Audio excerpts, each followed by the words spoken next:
देश का उसकी बेटी की शादी किसके साथ हुई है? मुस्लिम के साथ। मैं आप लोगों से यह पूछना चाहता हूँ, ये नेता आप लोगों को मूर्ख बना के लड़ा बिठा के अपनी लड़कियों की शादियां क्यों आपस में करवाते हैं? इनके लिए हिंदू मुस्लिम नहीं है क्या? अभी अभी हमारे यहाँ सोनाक्षी सिन्हा सब जानते होंगे, जिसके घर का नाम है रामायण, उसने शादी की है मुस्लिम समाज के एक बेटे के साथ। क्यों? क्योंकि उसको अपना भविष्य देखना, उसको हिंदू मुसलमान से कोई फर्क नहीं पड़ता। गोवाना के पास तो गरीब हमारी मुसलमान समाज की बहनें, ना तो उनका भाई था ना पिता था, एक रिक्शा में बैठ के बूढ़ी औरत आती है, बेटा सिर्फ आपसे उम्मीद है, मेरे घर के अंदर आने से डर रही। मैंने उनको देखा, मैं बोला माता जी अंदर तो आजा, चाय पानी तो पी ले। उसका पहला ही जवाब ये था, बेटा मैं तो आपकी से मुस्लिम। मैं बोला फिर क्या हुआ? मैं आपको माता जी कह रहा हूँ तो आप मेरी माँ हो, अंदर आओ। जबरदस्ती उसको अंदर लेके आया। मैंने उसको 15 मिनट बैठाया। 15 मिनट के बाद उसके अंदर का डर निकला। फिर उसके एक हफ्ते के बाद जब मैं उनके घर गया, उनके पाटने पर उस बहन का भाई बन के खड़ा हुआ, उन दोनों बहनों का कन्यादान किया, उन दोनों बहनों को आपकी जुबान में बोले तो निकाह, हमारी जुबान में बोले तो शादी करवाई। तब उसकी माता जी की आंखों में जो खुशी के आंसू थे। बेटा मैं तो इसलिए डर रही थी क्योंकि जो आपका समाज, आप हिंदू समाज से आते हो, मैं एक मुसलमान समाज से आती हूँ। हम हर रोज ये टीवी देखते हैं, ये खबरें सुनते हैं। इन खबरों के कारण हमारी को डर लगने लग गया है इन चीजों से। सच्चाई तो ये है, हिंद के दो बेटे, हिंदू और मुसलमान, सबसे ताकतवर बेटे हैं, लेकिन मूर्ख वे हैं जो अपने आप को एक दूसरे का दुश्मन समझते हैं।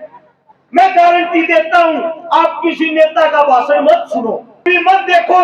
अगर कहीं भी हिंदू मुसलमानों के बीच झगड़ा हो, मैं ये कहता हूं सरेआम चौक के मारना के, कहीं भी कोई भी लड़ाई नहीं है।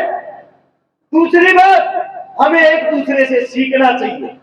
हम एक ऐसे प्रांगण में खड़े हैं, एक हत्यारा पहाड़ देश का जिसका नाम था तैमूर, अफगानिस्तान से हमारे हिंदुस्तान को लूटने के लिए आया था 1398 में। और जिस सरजमी पर मैं आज हाल फिलहाल खड़ा हूं, यहीं से एक बहादुर सेनापति था जिसको महाबली भीम का दर्जा दिया गया है, जोगराज सिंह गुर्जर। मैं आप लोगों को बताता हूं, जब तैमूर हिंदुस्तान को लूटने के लिए आया, सबसे पहले उसने शुरुआत पाकिस्तान से की। पाकिस्तान को लूट के पानीपत के रास्ते से दिल्ली आया। दिल्ली के अंदर जगह का नाम है लोनी बॉर्डर। 1 लाख आदमियों को काट के उनके लाश का ढेर बना के उनके ऊपर बैठ के उन्होंने चाय पी, अपने चाय नाश्ता किया 1 लाख आदमियों को मार के, जिनको वो काजर मूली की तरह काट रहा था। उसके अंदर ना तो उसने ये देखा कौन जाट है, कौन राजपूत है, कौन बाड़िया है, कौन हिंदू है, कौन मुसलमान है। अगर वो किसी का शव काट रहा था, सिर्फ हिंदुस्तानियों का शव। उस वक्त मेरठ के पास तो घर, एक जगह का नाम है जहां के हमारे राजा थे देवपाल। देवपाल ने सेना को बुलाया और सारे गांवों में, खाप पंचायतों में खबर भिजवा दी, पंचायती झंडे के नीचे सब इकट्ठे हो, एक हत्यारा आतंक मचा रहा, हमें कैसे भी उसको रोक के हिंदुस्तान को बचाना है। वहां पे सेना इकट्ठी होती है, जिसका सबसे मुख्य सेनापति बनाया जाता है जोगराज सिंह गुर्जर को, जिसकी 7 फुट 9 इंच हाइट, 320 किलो वजन, एक ताकतवर कर्मचारी सेनापति हमारे बीच में भीम की तरह खड़ा हुआ था। उसके साथ में जो उप सेनापति थे, हरवीर पुरिया जाट हरियाणा से, बादड़ी से। उसके बाद जो तीसरा सेनापति था दुल्ला वाल्मीकि हासी से। इन तीनों की जिम्मेदारी थी अपने हरेक समाज के भाई बहनों को इकट्ठा करो और उसको कैसे न कैसे करके रोकना है। इन्होंने दिन रात एक करके हिंदू मुसलमान सिख अपने सारे भाईचारे को इकट्ठा किया और उस युद्ध के दौरान 80,000 सैनिक इकट्ठे किए। वे सैनिक नहीं थे, आपकी खाप पंचायत के आप जैसे बुजुर्ग थे, आप जैसे नौजवान थे। उन सबको इकट्ठा करके वो तैमूर के साथ लड़ाई शुरू की, जिसमें 40,000 हमारी माताएं बहनें भी थी। हमारी संख्या 1,20,000, तैमूर की संख्या 2.5 लाख। युद्ध शुरू होता है मेरठ से युद्ध शुरू होते होते आए। भाईचारे की बात सुनना, जब यहाँ पे तैमूर गुड़िया जाट घेर लेता है अपने सैनिकों के साथ और तैमूर की छाती में भाला घोंप देता है, जैसे ही तैमूर की छाती में भाला घोंपा, 60 तलवारबाज हरवीर गुड़िया पे टूट पड़ते हैं। हरवीर गुड़िया के दांत की छाली बना देते, पूरे शरीर को काट देते हैं। और जोगराज सिंह गुर्जर या तो ब्राह्मण, पंडित, मुसलमान, सबकी एक आवाज होती है, हमारा भाई मार दिया, अपने भाई का बदला लेंगे, इसको यहीं पे रोकेंगे। सबके सब उस भारी भरकम सेना से बढ़ जाते हैं। वही जोगराज सिंह गुर्जर एक कंधे पे 265 किलो के अपने भाई को उठाया और दूसरे हाथ में तलवार लेके अपनी सेना के साथ गाजर मूली की तरह उस फौज का सफाया कर रहा। यही ये वही सरजमी, वही जगह है जहां से उस हत्यारे तैमूर को वापिस अपने देश में भगा दिया। ये आप लोगों की एकता थी, ये आप लोगों की ताकत थी। आज आप लोग इतने मूर्ख हो गए हैं, आप लोग सब कुछ भूल गए हैं। मैं आप सबसे पूछना चाहता हूँ, किताबें पढ़ो। भगत सिंह का वकील कौन था? मुस्लिम। महाराणा प्रताप राजपूत राजा, उसका सेनापति कौन था? मुस्लिम। आप किताबें तो पढ़ते नहीं, हिंदू मुसलमान में घुसे हुए हो। अरे मूर्खों, आंख खोलो, उसको देखो जो हमारे देश का प्रधानमंत्री बना बैठा है, नरेंद्र मोदी। उसकी जाति क्या है? क्या किसी को पता? एक बार उसकी जाति सर्च करके देखो गूगल पे, अपने फोन में। वो तेली जाति से संबंध रखता है, समाज की जाति है। और आप लोगों को मूर्ख बना रखा। जो सबसे बड़ा संगठन चलाता है आरएसएस का, उसकी बेटी की शादी किसके साथ हुई है? मुस्लिम के साथ। मैं आप लोगों से यह पूछना चाहता हूँ, ये नेता आप लोगों को मूर्ख बना के, लड़ा बढ़ा के अपनी लड़कियों की शादियां क्यों आपस में करवाते हैं? इनके लिए हिंदू मुस्लिम नहीं है क्या? अभी अभी हमारे यहाँ सोनाक्षी सिन्हा, सब जानते होंगे, जिसके घर का नाम है रामायण, उसने शादी की है मुस्लिम समाज के एक बेटे के साथ। क्यों? क्योंकि उसको अपना भविष्य देखना, उसको हिंदू मुसलमान से कोई फर्क नहीं पड़ता। फर्क पड़ता है आप लोगों को, आप जैसे गरीबों को। ऐसे ही पिटते रहो, कटते रहो। आप लोग आगे क्यों नहीं बढ़? क्योंकि आप इस शांति के किले से बाहर नहीं निकल पाए हो।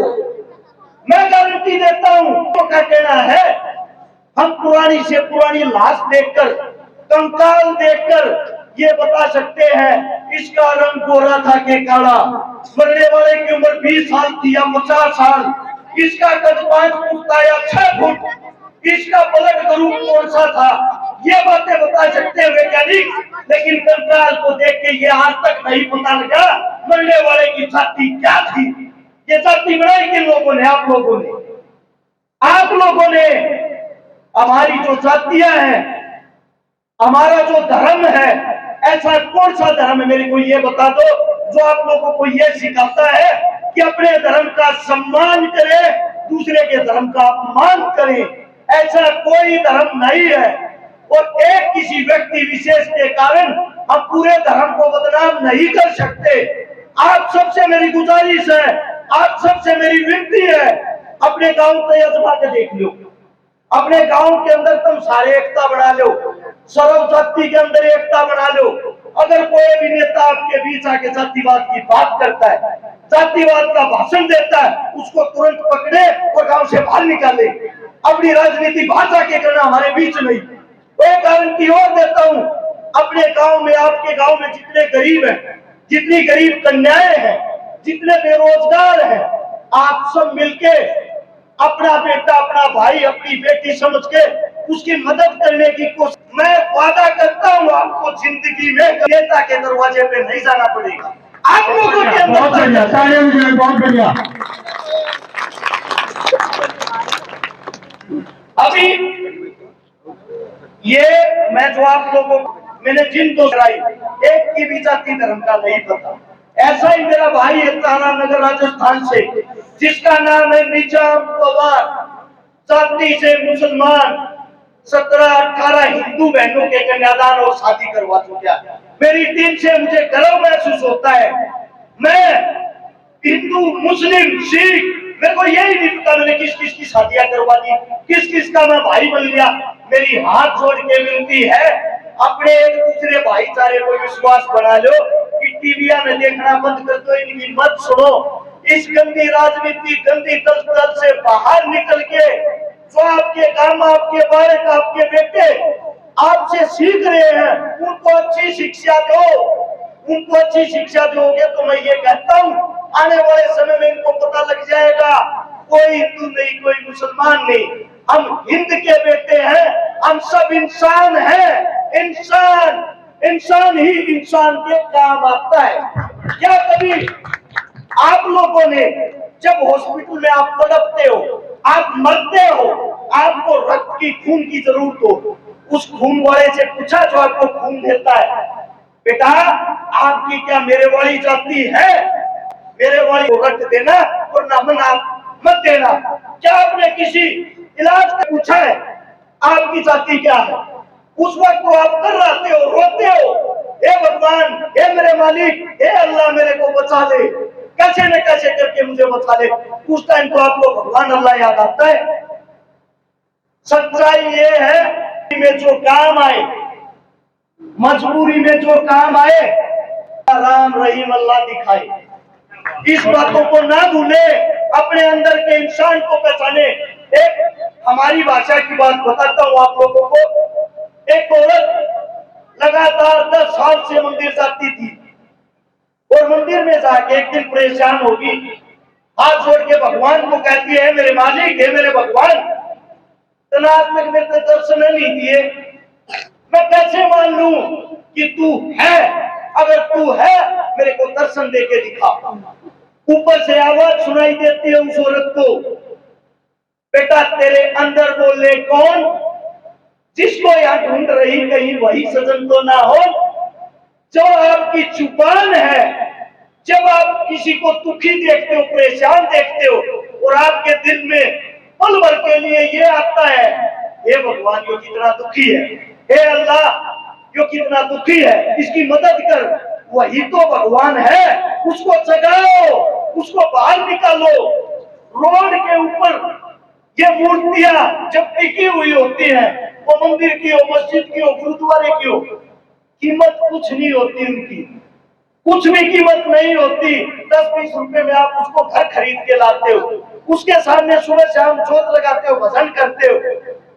सच्चाई ये है, जब किसी मंदिर मस्जिद के बाहर जो गरीब बैठता है, जो गरीब आप लोगों का इंतजार करता है, आपका अल्लाह, आपका भगवान उनके अंदर वास करता है। इसीलिए वो इस दर पे आते हैं, वो आपसे मांगते हैं, अंदर कहा जा रहा है, हम तो बाहर बैठे हैं, मदद हमारी कर, मदद हमारी कर।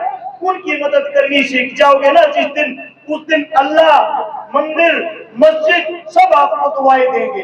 अपने अंदर के इंसान को जगा लो।